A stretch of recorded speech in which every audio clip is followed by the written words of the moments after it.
scare the living shit out of the Indiana Fever. So Indiana Fever, and it's been my belief that they will freaking fire everyone. And I do believe this. So if you're a Fever fan and you're hoping they'll keep Caitlin Clark, it's my belief that when push comes to shove, there's no way they can let her get away. They will fire everybody and start over. That's my belief. I cannot imagine the level of fumbling the bag that would have to be done. What happens when Gatorade tries to cash in on the Caitlin Clark hype, but forgets who's really steering the ship? A major PR fiasco with a splash of extra electrolytes. The WNBA thought they had a guaranteed win, but it backfired spectacularly, turning into a total mess.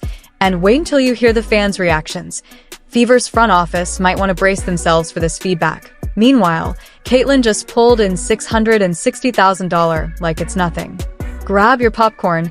This story is about to get interesting. What has Caitlin Clark meant to the WNBA? Everything. She's changed the dynamic and history forever for women. I see a lot of young girls here today, and I see how inspired they are, and she's even gotten me back into basketball. I think she has brought attention. She did it for us. We had never watched, and we have become big fans. I don't think her contributions have been extreme as what people think they are. I think the league in itself has been getting better, and that's really what we should be focusing on. I think she's brought a lot of attention to the WNBA, and it's needed. I think it's great. I actually grew up watching the WNBA, so it's really exciting to see a resurgence. She meant everything. I never watched it before. If Caitlin leaves the Fever, I'm out too. What started as a quiet murmur has turned into a loud, united chorus. Clark isn't just another player in the WNBA. She is the league for a whole new wave of fans who hadn't even heard of the Fever 6 months ago. At this rate, Indiana might want to call a custody lawyer, because it looks like Caitlin is about to take half the fan base with her if she ever walks away. Example, and there's enough votes here. This is a good test to see how bad this would be. Swag put this out, and it's starting to make the rounds. I voted. Okay, Fever fans, answer this. If Caitlin leaves Fever, would you still support the Fever? We got 1,145 votes here. Nope, my bags are packed is far and away leading. These aren't casual supporters.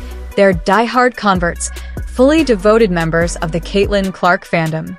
They don't care about zip codes or team loyalties. Caitlin is the brand. Her jersey isn't just a uniform. It's a beacon guiding them wherever she plays. Their loyalty isn't tied to Indiana. It's tied to her. They love and respect the rest of the team, but at the end of the day, it's Clark who has their hearts. All for letting her cook. Me dinner. I'm buying Powerade stock. Is it a play on like women shouldn't? No, they didn't do it on purpose. There's no way. How you came up with this and not in the back of your minds like, oh, they're just gonna be like, oh, it's women. She just needs to cook. Didn't think about that in the PR room. Look, I'm a big advocate of when the spotlight hits and it's time to pick between the franchise and the superstar who made everyone care, there's no question. It's Caitlin Clark or nothing. Fever fans are starting to sweat, but not because Clark is slacking off. Far from it. She's delivering exactly what she was brought in to do. Drawing attention, boosting ratings, filling seats, and helping transform this struggling team into something close to true professional basketball. The issue? The one person who seems oblivious to all this might just be her own coach. Oh boy. Listen, NBA players make 50% of revenues. WNBA players make 9%. And now the merch sales are up 500% and attendance is up, 40%. So they're going to get a raise. There's no question. And I don't really care that the previous 25 years, they didn't make a lot of money or lost money. I don't care. They're in the middle of a negotiation and they're on a heater. So it doesn't really matter. I've said this before. I made an investment for 5 years and it lost money. And I got about 6 months left in the investment. And in the last 6 months, they started making cash. I'm not bailing on the investment. I want to finally get my money back. So they're going to get a raise. They're finally turning a corner. But and negotiating in any business is all about current momentum. It's not about 12 years ago. It's about current momentum. Because somehow, the game plan sounds less like empower your superstar and more like maybe next quarter. which is pretty funny considering they're not winning, they're losing, and badly. Yet after every game, the same tired story plays out. One player can't make a shot to save her life, going 2 for 14, and the coach's advice? Keep shooting, honey. They'll fall eventually. But when Caitlin takes a contested three-pointer in crunch time, instant criticism, it's not just confusing. It's almost performance art. Fans aren't fooled. They see exactly what's going on, and they're not here to watch a slow-motion dismantling of the very reason they came in the first place. The message is clear, loud, and repeated more times than a WNBA highlight on ESPN3. If Caitlin walks away, so do we. Caitlin Clark is a media driver. She is a ratings driver.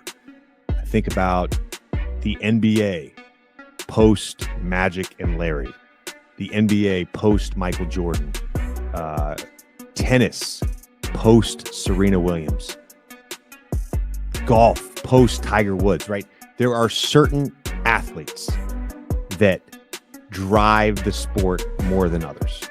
And that's not to take away from anyone else drafted tonight. That's not to take away from the other incredible superstars in the WNBA right now. Because this isn't just fandom, it's a migration, and Caitlin Clark is the monarch butterfly leading the way. These fans aren't just buying Fever gear, they're carrying their loyalty wherever she goes.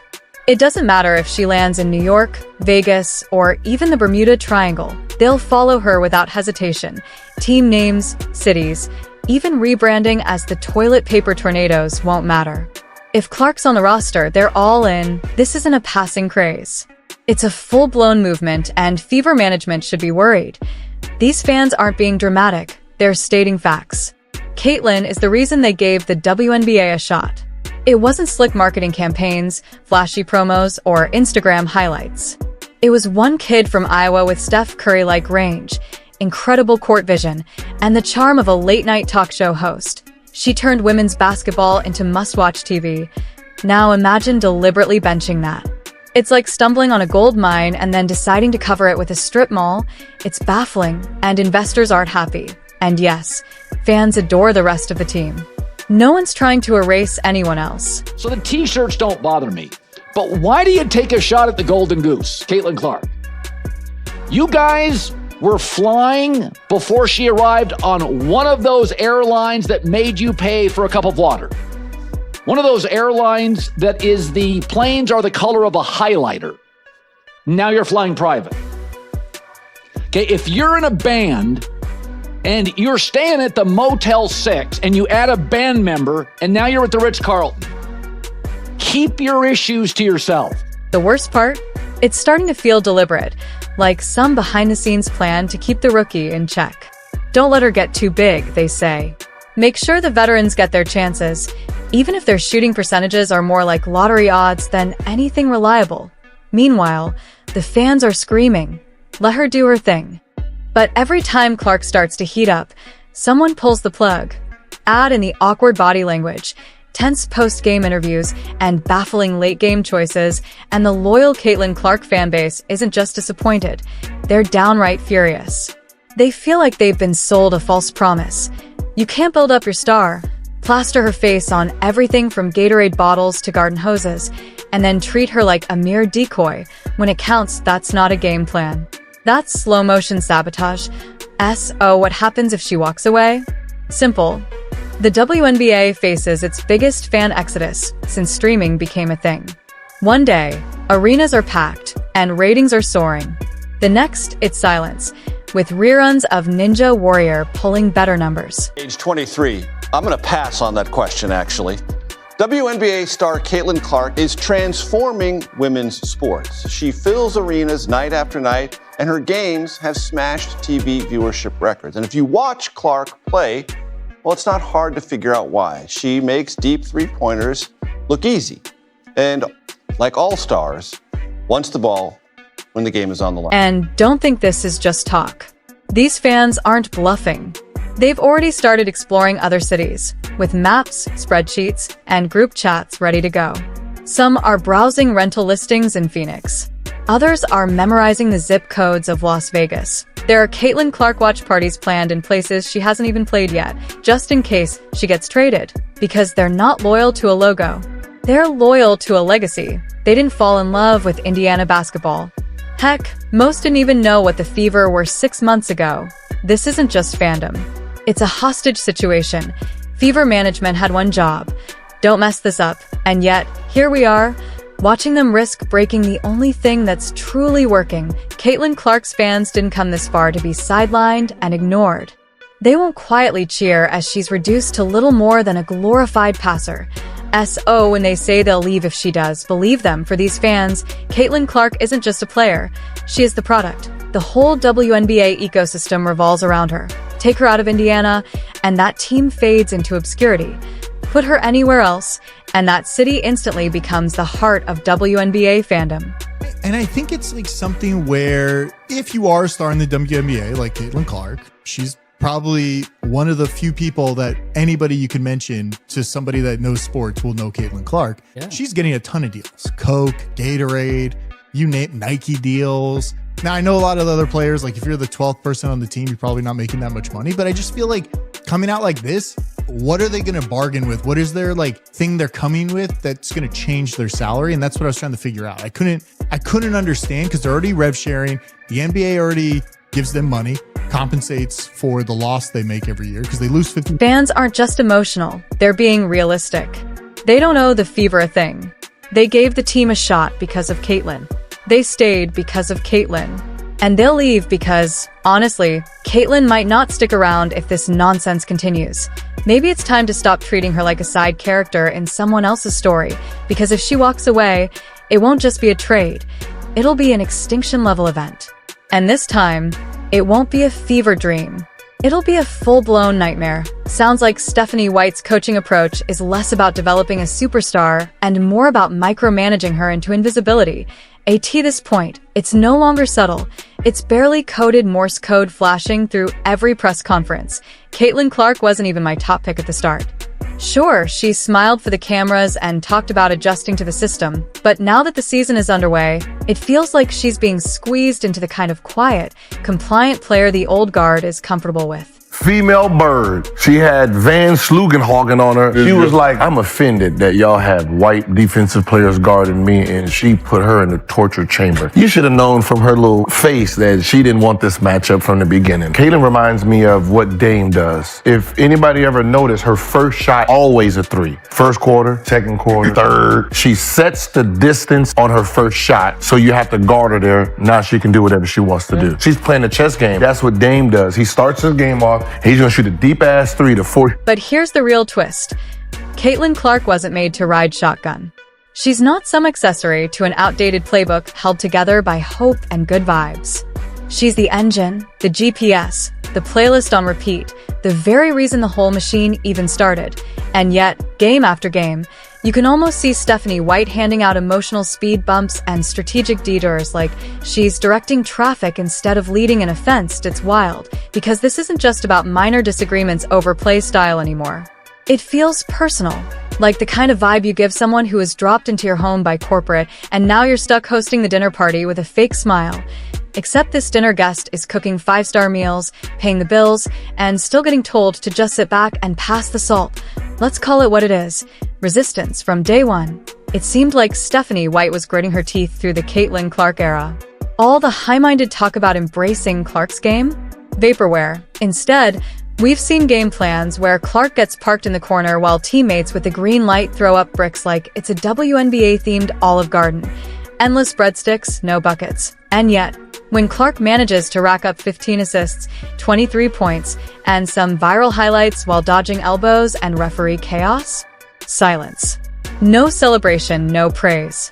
Just another tight-lipped post-game speech about spacing or letting the game come to them. WNBA before Caitlin Clark and the WNBA after Caitlin Clark. Describe these two worlds. Oh, it entirely different. 180, you know. The WNBA before started in 1997, the year after the Atlanta Olympics. and was launched into a time when women's sports was still not taken seriously by a lot of, people. And some of those same guys now, if we want to talk about before and after, some of those same guys, or guys like them, are the ones buying the 22 jerseys, wearing them to games, Major, but also to the grocery store and to the gas station. It is now cool to be a WNBA fan, and it is cool to love Caitlin Clark and the spotlight that is finally shining on these players. The crowd constantly chants, recalculate, let her cook, turn around. Caitlin Clark's fan base stretches across every state, every time zone, and every background, from middle school kids and 80-year-old basketball veterans to casual fans and diehard supporters, even some who still believe the WNBA uses a 9-foot rim. She's far more than just a player. She's a brand, a movement. The WNBA's Golden Goose, delivering media buzz faster than the league if the marketing team had their way. She'd be streaming her morning workouts live with a camera strapped to her head. Yet on the court, she's sometimes treated like a second-round bench player, given limited opportunities, and somehow, we're all expected to accept that as normal. Please. Talk about the Olympic stuff. On the night that I broke the news, someone read me the list that Caitlin Clark was not on the Olympic team, which was June 7th. She had just had 30 points and 7 threes against Washington in an amazing game. And bottom line on this is they did not want her on the team. There was either a sense that she needs to wait her turn. They wanted to give Diana Taurasi the going away present. Name another time when you would ever give an athlete the going away present with an Olympic berth. Outrageous. So Caitlin said, hey, it's okay. And in interviews, she said, it's all right, I'll make it the next time. Well, in the book, I have a wonderful anecdote from then. Stephanie White can throw out all the coaching cliches she wants. Stick to the plan. Everyone has a role. Let's not skip steps. Those phrases sound fine until you realize the only step actually being skipped is letting Caitlin Clark simply be herself. And the irony? It's not working. This experiment to keep Caitlin contained isn't delivering wins. It's creating chaos, confusion, and miscommunications that look like they were choreographed by a circus troupe. Meanwhile, fans are watching closely and losing patience because what's happening is plain basketball 101, mixed with a bit of common sense. But Stephanie White seems set on running the Caitlin Clark era through a grinder of "we do things my way." I was mesmerized by her. And I will tell you this. This was the greatest performance I've ever seen in the NCAA tournament, girl or boy.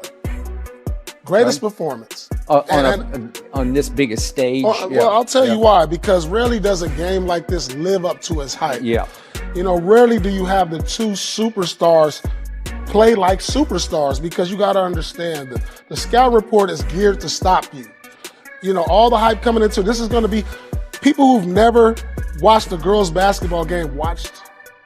A lot of people watched for the first. That might be okay if her approach was delivering championships. But instead, it's leading to late-game collapses and fan outrage. Sometimes both at once, here we are, halfway through the season, and the story is clear. Clark didn't join a team ready to lift her up. Luckily, she's not alone. Caitlin Clark is more than just a player. She's a movement. Movements don't sit quietly or wait politely for permission to shine. They break through barriers like a slow-motion highlight dunk. If the Fever don't wake up soon, they'll be remembered as a trivia answer, not a dynasty. Maybe Stephanie White never really wanted Caitlin Clark. Maybe she wanted someone easier to shape, easier to coach, easier to overlook. But tough luck, she got a phenom, a lightning bolt in sneakers, and stubborn game plan is going to stop what's coming next. Caitlin Clark isn't waiting for a green light anymore. She is the light. The real question is, will the Fever keep dimming it, or finally let it shine?